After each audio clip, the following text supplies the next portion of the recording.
What if the smartest person you've ever met didn't look smart at all? No trophies, no perfect grades, no flashy confidence. Instead, they seemed strange, restless, even misunderstood.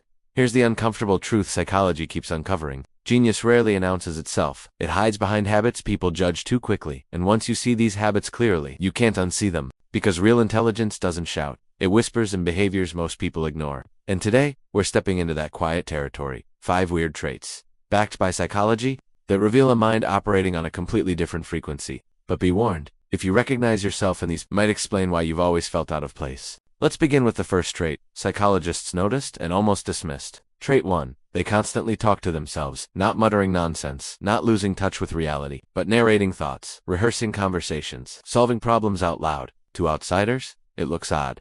To the brain of a highly intelligent person, it's efficiency. Psychology research shows self-directed speech strengthens working memory, accelerates problem solving, and sharpens emotional regulation. In other words, they aren't distracted. They're organizing reality in real time. Every sentence spoken aloud is a tool, a way to untangle complexity, a way to think faster than silence allows. And here's the twist most people miss. They don't talk to themselves because they're confused. They do it because their mind moves too fast to stay contained. Which leads directly to the second strange trait.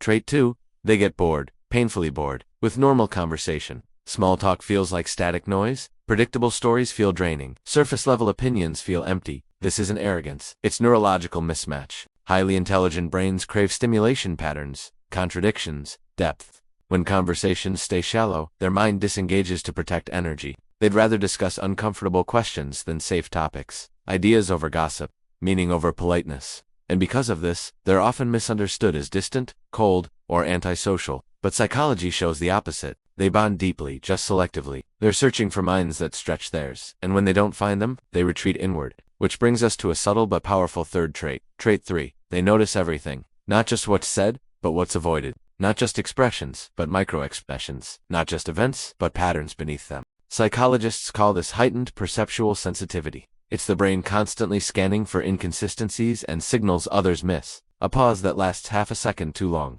A shift in tone no one else catches. A detail that feels insignificant until it isn't.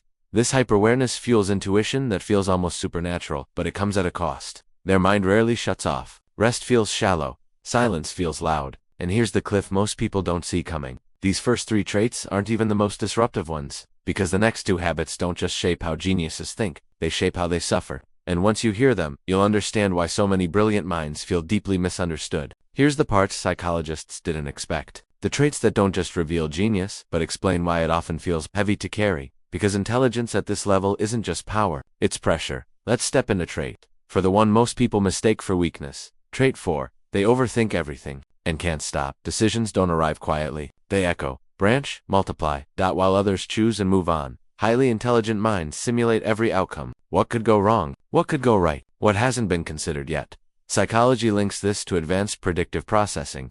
The brain running constant future scenarios to reduce uncertainty. It's brilliant. And exhausting. This is why genius-level thinkers often struggle with anxiety or indecision. Not because they're unsure, but because they see too much. Every choice carries weight. Every action ripples outward. So they pause. They hesitate. They replay conversations at night while the world sleeps. From the outside, it looks like From the inside, it's responsibility. And this mental intensity creates a strange paradox. They crave clarity, yet their mind refuses simplicity. Which leads to the final and most misunderstood trait, the one psychologists argue about the most. Trait 5. They feel deeply, but show it selectively. Highly intelligent people experience emotions with unusual intensity. Joy hits harder, curiosity burns brighter, and pain cuts deeper. But here's the twist. They don't always express those emotions outwardly. Instead, they analyze them, dissect them, try to understand where they came from and why. Psychology refers to this as emotional depth, paired with cognitive regulation. They aren't detached. They're internal. So when they're hurt, they don't explode, they withdraw. When they care, they don't announce it, they prove it quietly. And this is where misunderstandings are born. People assume they don't care, when in reality, they care too much. They've simply learned that not everyone can handle their intensity. Now take a step back and look at the full picture. A mind that talks to itself to stay organized. A mind that rejects shallow connection. A mind that notices what others miss. A mind that can't stop thinking. A mind that feels deeply but carefully. These aren't random quirks. They're adaptive responses of a brain wired for complexity. Psychologists are clear on this point. True intelligence isn't about memorizing facts or winning arguments. It's about how you process the world, and often, That process looks strange from the outside. So if you've ever felt different, if you've ever been told you're too much or too quiet or too intense, if you've ever wondered why you don't quite fit the mold, it might not be a flaw. It might be a signal. A signal that your mind isn't designed for noise. It's designed for depth. And once you understand that, everything starts to make sense.